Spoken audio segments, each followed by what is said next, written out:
Anyways, bukod sa sampalan scene, marami siyempre yung papuring natanggap si Maria sa press con ng Ninlang. At ito naman ang reaction niya. Ayan yung... Nag-feel sila, sobra. Sa set, ako ay nag-aalaga. Pero sila na kayo, ilalagyan ko ng pulbos doon sa likod. Ilalagyan mo ng sapin sa likod, sapin dito sa harap, di ba? Nako, at saka yung mga dalawa kong babae. Yung isa dyan, si Losa.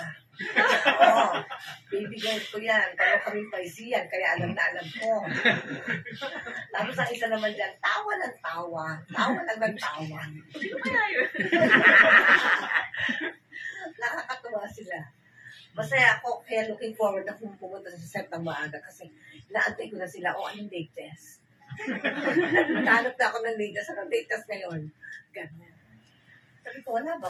Ayan nga po yan siya, diba? Ayan. Pinuri-puri si Marcel yung mga costers niya. Yes. Pero yun nga sinabi ko kanina, sabi niya, anong reaction mo? Ikas na lang nila para bibigyan siya ng pera. Sabi nga, mayaman na si Marcel, milyonaryo. Pero yun nga sinabi niya na, yung para na rin na magnanay talaga ang turing niya dito sa mga questers niya, ng mga bata.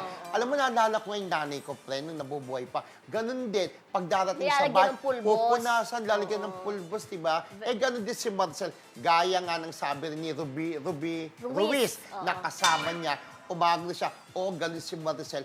Para na siya talagang nanay ni Kim Chiu, Paolo, ni JM. Ito pala, si Paolo po at saka si JM ay gumaganap bilang mga anak ni Maricel sa seryeng Linlang. Yan, kung ano po ang twist sa pagiging mag-iina nila, ayan, abangan nyo po ang Linlang Sa Prime Video yan mapapanood. Over 240 countries, yes, and diba? territories. In fairness, Oo. So talagang mas mapapanood ng mas maraming tao sa buong mundo, di ba? Correct. At ang sabi nga po, ito pong Linlang ay kapag napanood nyo sa Prime Video, ay laging 2 episodes. At simula nga po ito, October 5, ay alas 12 po mapapanood, di ba? Correct. Alas 12 ng hating gabi. Oo. Ako papanoorin ko pa rin yun kasi ganda-ganda yun, napanood ko. Kasi kung talagang mahal nyo po si Kim Chiu, yung mga bida dyan, mag-subscribe na po kayo sa Prime Video. At saka ma-share ko lang, talagang nakaka-starstruck naman na makita talaga yung mga artista noon, katulad ni Maricel Soriano, talaga na nagpa-picture tayong dalawa, Correct. di ba? At parang hiyang-hiya tayong lumapit, di ba?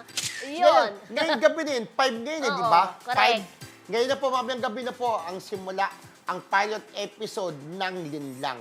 Ngayon, Yes. October 5 Oo, ngayon, di ba? ngayon, October. Ay, 4 pala, bukas pala, rather. Oo, ito Bukas talaga. pala. Oo nga pala, Nalito ka dahil kay bukas Maricel. pala. Bukas po Go. yan, abangan po ninyo sa Prime Video.